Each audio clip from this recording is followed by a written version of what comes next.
Hey there, everybody. Don't really know if my camera and my microphone are working because it doesn't really let me know that.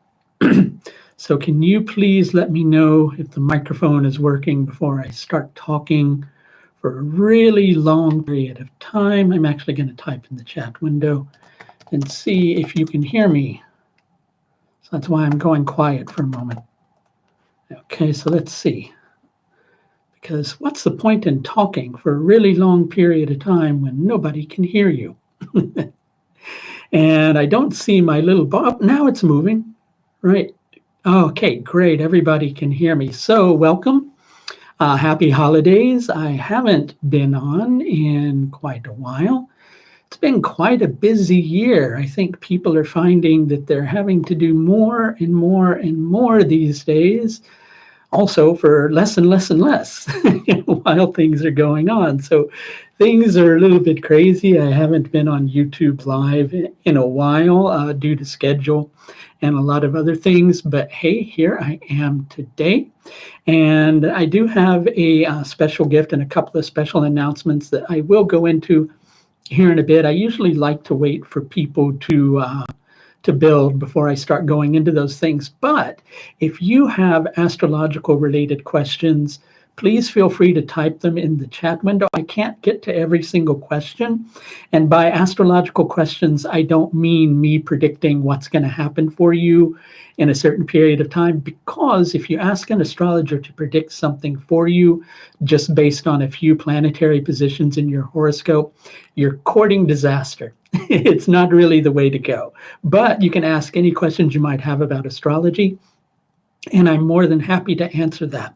And hey, you know what? Only on YouTube can you go on and watch somebody drink water in front of a camera.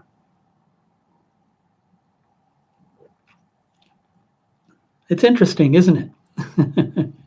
Okay, right. So let's talk a little bit about how K2 behaves in the sixth house, which is the first question that somebody has posted.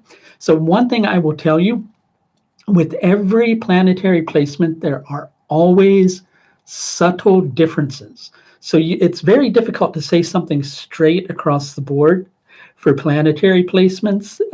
You really need to go look at the whole horoscope. But that being said, just to give you a general answer, K2 in the sixth house has the tendency to make the person feel accustomed to struggle and hard work. There's an attitude that things always have to take a lot of effort, and sometimes more effort than usual. And something that the K2 in the sixth house person is really needing to learn is how to develop surrender. Sure, you might have to work hard, but it's about working hard and being able to surrender to the hard work that you're doing rather than thinking about all the hard work that you're doing.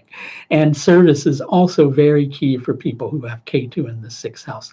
Let's see what else people might have to ask over here. Another 2 or 3 people who pop in, and I'll go into the special announcements. Let's see. So hello, Nana. Hello, Jake Forrest. Hello, everybody who's here. Let's see. Let's see what else we've got here. Okay, so people are asking questions. So just generally, just to repeat myself, and I'll probably say it and it'll annoy you many more times, but it needs to be clarified.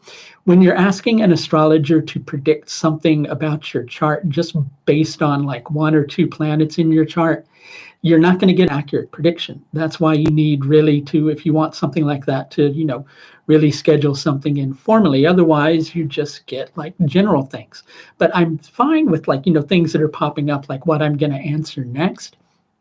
But do keep in mind that there's always subtle differences. How does a Mercury K2 conjunction in the 10th house work? Not attachment to work. I don't know what you mean by not attachment to work, but what you'll find quite often with K2 in the 10th house is the person will generally feel a need to control things, to always be on top of things, to keep things nice and organized and scheduled and everything like that. But you can't schedule your emotions. and you can't schedule the things that kind of happen in life. Those things can't be handled. So what often happens with the K2 and the 10th house person is they get forced with the lesson of learning how to adapt emotionally to situations as they happen. That's just a generalization. In terms of K2 conjuncting Mercury, well, then the person's really going to be very detail oriented in terms of their organizational skills. But in addition to that, K2 and Mercury conjunctions can sometimes create an intellectualized belief system about how things work or about how things should work. Okay, let's see what else we've got. I'm going to have a drink.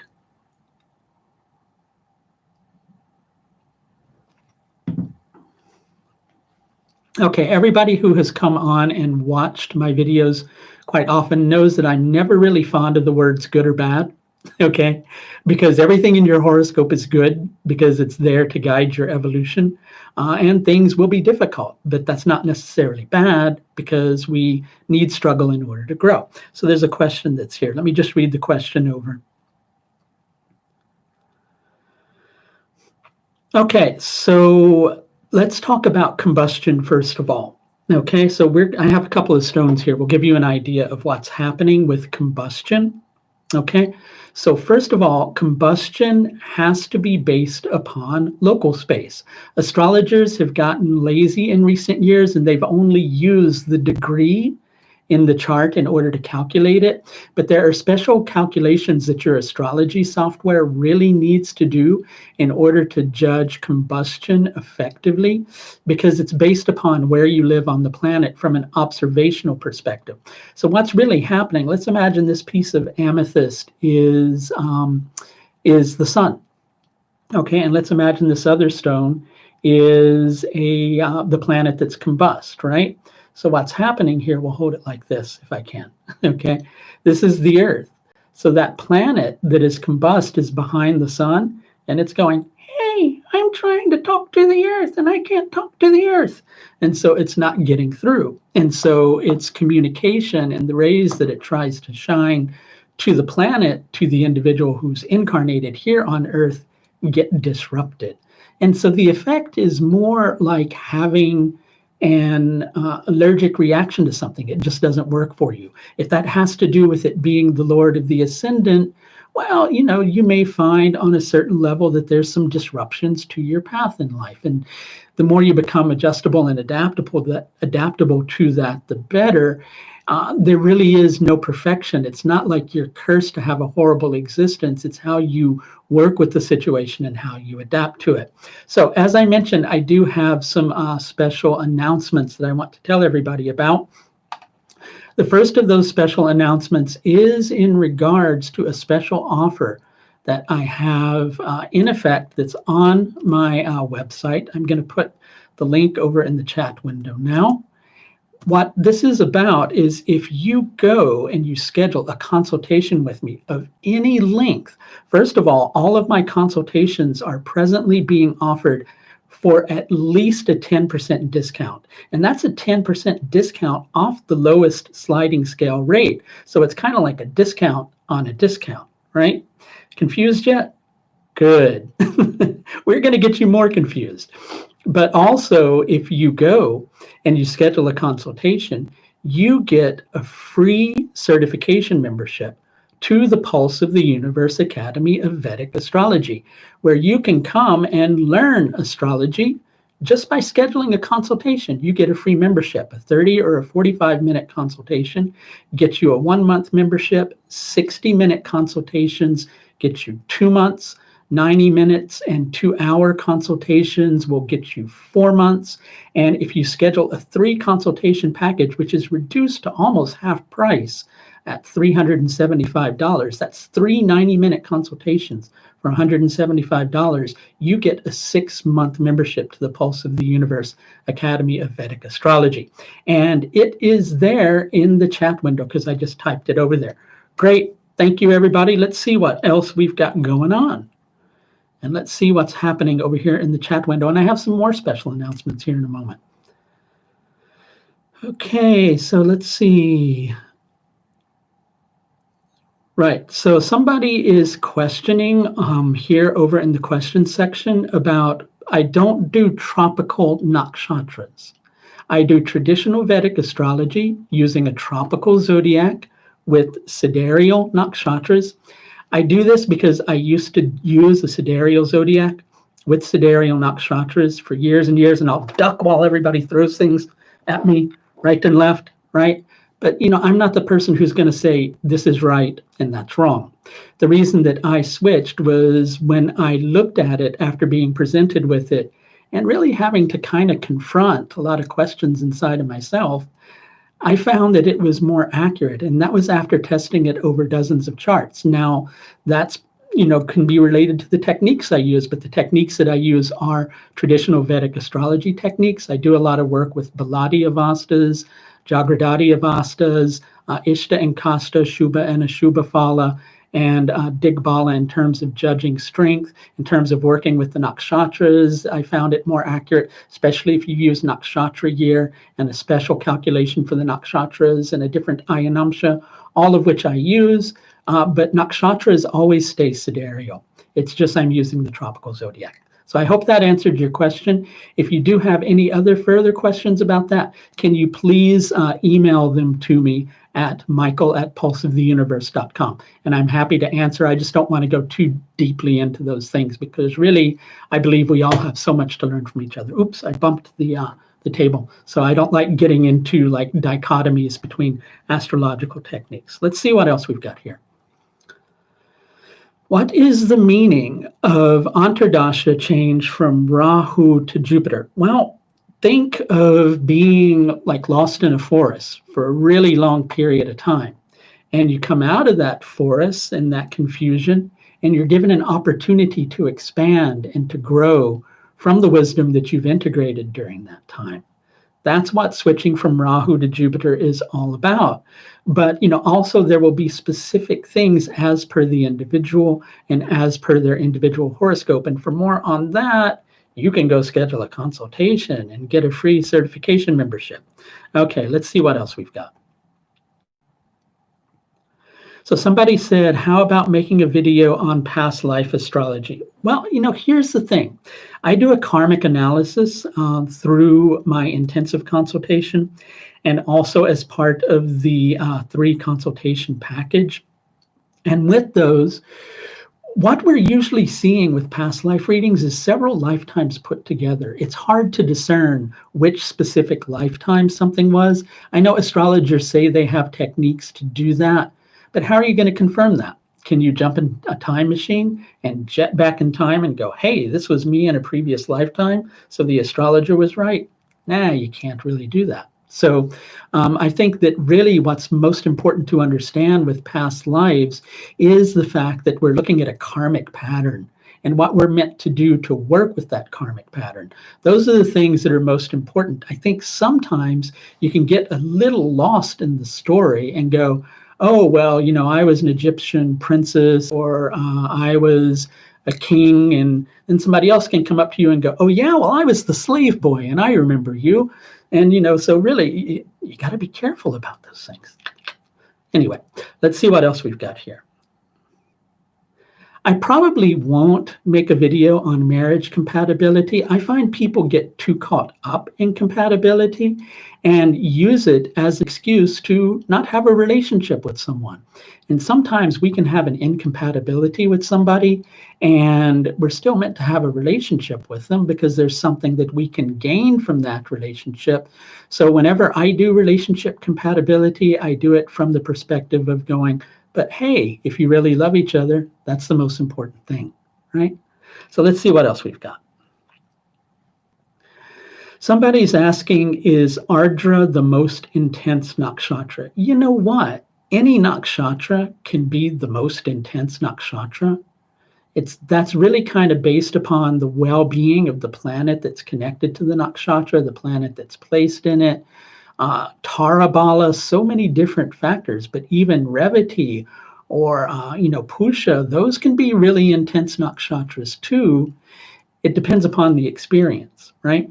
But Ardra is, a very intense nakshatra on certain levels, but you can't really say it's the most intense, right? Just like you can't say everybody who has Ashlesha as their Janma nakshatra or their moon nakshatra is a bad person or a horrible person. It's not so simple. So more special announcements to go into before we take some more questions. So again, just a reminder that with any consultation scheduled and a consultation that's scheduled at a discount, because they're all discounted until midnight tonight, you get a free Academy certification membership to the Pulse of the Universe Academy of Vedic Astrology. I'm putting the link to my astrological services page just below for those who might be interested in going into schedule. Also, I wanted to let you know that if you go to the next thing I'm going to put in the chat window, which is the link for the Pulse of the Universe Academy of Vedic Astrology, there's something there that's called the Galactic Lounge. And that's a free social media platform that you can register for free and talk about astrology until the cows come home. And all you have to do is go to VedicAstrologyAcademy.com and look for the tab for the Galactic Lounge. And I've been doing so much work on getting that up to speed and just switched over to new hosting to make everything super lightning swift for everybody. So really go check it out. Let's see what else we've got going on.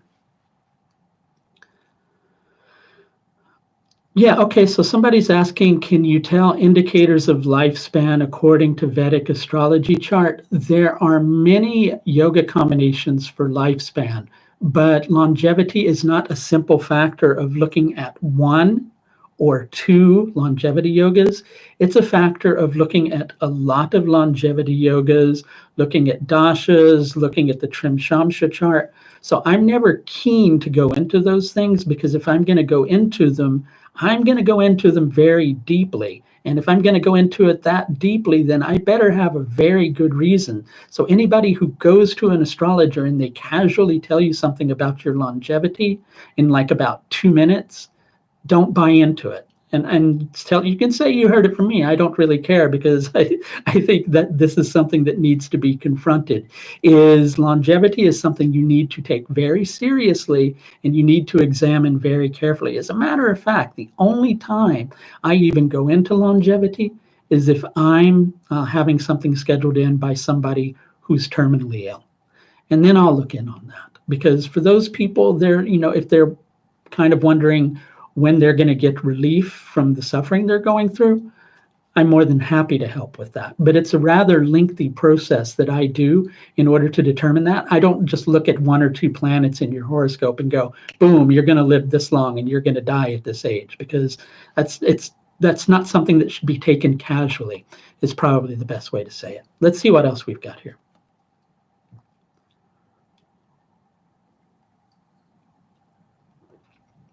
Somebody here is saying there's a famous astrologer who would predict age who then died 20 years earlier than he predicted for himself. Very good point. Okay, that's precisely my point. And life is too short to worry about when you're going to go. Why don't you just enjoy your life? Okay, if I come to a dasha and I'm over the age of 32, do you see the planet on the birth chart or the D9? I don't want to negate people who are working with those techniques. I've found that the Navamsha is active your whole life.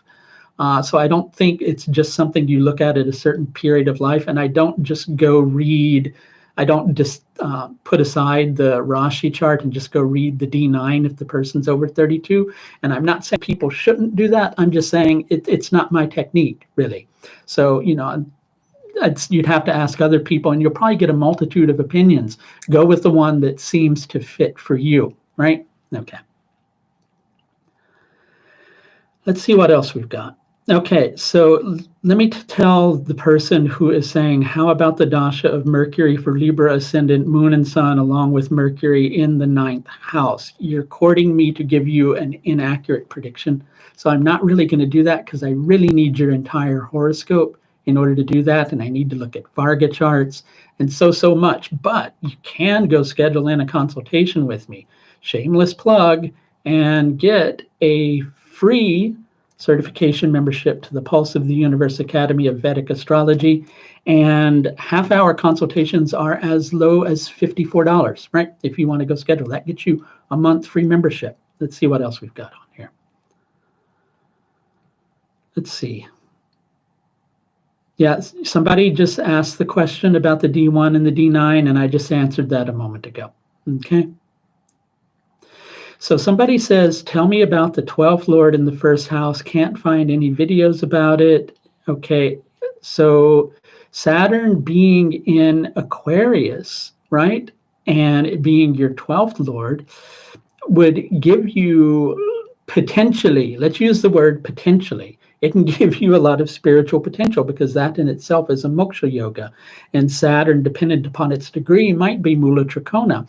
So, but there's no hard and fast rule about the 12th Lord in the first house, other than it can make the individual wander a little bit. But remember, not all who wander are lost, and that's an important thing to kind of integrate. Let's see what else we've got going on here. I've got about another 9 minutes, and then I'm going to stop because I don't want to lose my voice. Let's see what else we've got here. Let's see if I've missed anybody's questions, and feel free to ask away.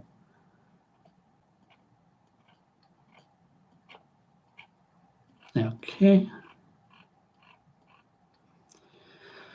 So there's a lot going on this end, and a lot in the world in general. And I'm on my third incarnation of the Vedic Astrology Academy.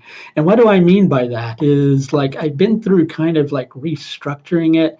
I had one system in place a long time ago, like last summer, and then I revamped that over the winter. And finally, this past June, I switched to a system called LearnDash, and I'm really happy with that. And I've got a really good theme that I'm using with it called Buddy Boss. And with that theme, it has a social media platform. So I've got this really nice site set up for all of you who want to learn astrology. And there's over 75 lessons that are there. And I'm going to be adding more and more courses. With certain memberships, you can participate in live webinars. And plus, you can have chats with other members in the Galactic Lounge. In addition to that, there's forums. Going to be adding more and more quizzes over time. And the best thing is, you get a free membership to that if you schedule in a consultation with me, but you have to do it before midnight tonight if you're going to do it at the link I just typed into the chat window. Okay, is Rahu Sun conjunction in Ardra challenging always or helpful? A lot of that depends upon the well-being of both planets involved.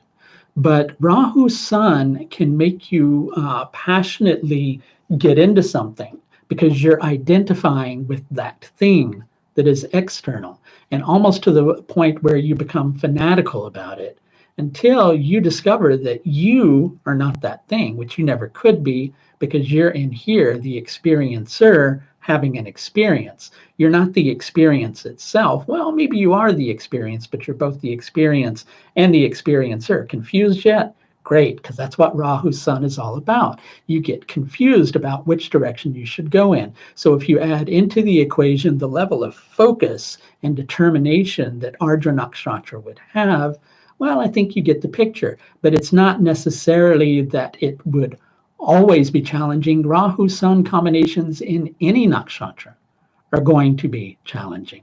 It's all how you work with it, but there will also always be benefits to every single planetary placement, as well as difficulties and detriment. Let's see what else we've got here.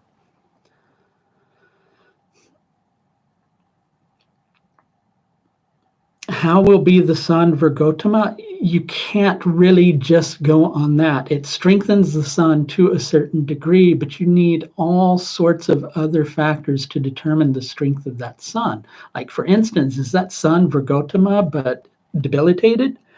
So it's a completely different thing, right? So it's kind of hard to tell you something straight across the board about just a Virgotama sun. Virgotama planets get strengthened because it's a factor that the person is both focused on as per the Rashi chart, but equally finding meaning in as per the Navamsha chart. But if those things are debilitated, well, it makes the experience difficult, right? You follow? Okay. I don't want to tell you the general effects of the great Saturn-Jupiter conjunction for a Cancer ascendant, because if you go in and you look at that and I say, okay, well, you might find that you're having conflicts with a long-term relationship and it's going through a transformation, you might find that's that, but you might think that you're going to lose your relationship, right? So when one gives general associations, they're just very generalized, okay? You would be relating to the world in a different manner, maybe having a conflict of philosophies as well.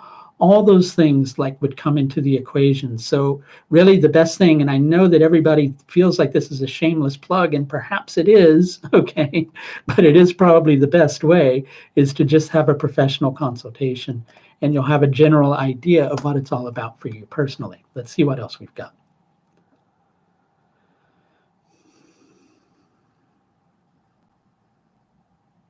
I think somebody's saying on some spiritual paths, initiation involves a new natal chart being created from the date of initiation, like being born again, so to speak. Have you encountered this? Well, it would give an idea, perhaps, of the person's experience of initiation. That's what any chart cast later on in life is going to be about, is giving them an experience of that moment. But think about this. By the same token, a lot of people like to do relocation by moving the ascendant based upon where you're living. I don't really find that is an accurate technique, and I'm not saying it's not important to do a chart for the moment of initiation, but no matter where you go, there you are. You're always the person having the experience, and that's always down to the natal chart. Okay. Okay, I'm going to take one more question. So ask away, and then we'll take it from there. Let's see what else we've got here. And what I want you to do is, whoever's asking a question, I want you to think about your question, right? And recognize that if your question is very broad, you're going to get a very broad answer, right?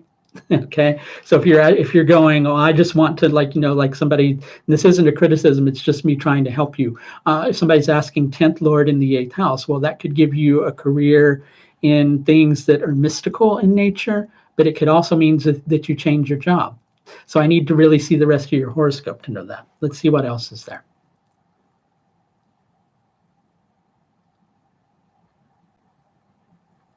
Okay, so if I'm not answering your question, please know that it's likely because it's a question that needs deeper exploration than me giving you a simple answer would really help with, if you know what I mean. So it's not me I'm probably not going to do the Saturn return question, because a lot of that is based upon Ashtaka Varga and where Saturn's placed in your chart, all sorts of things. So that's why I'm avoiding that question.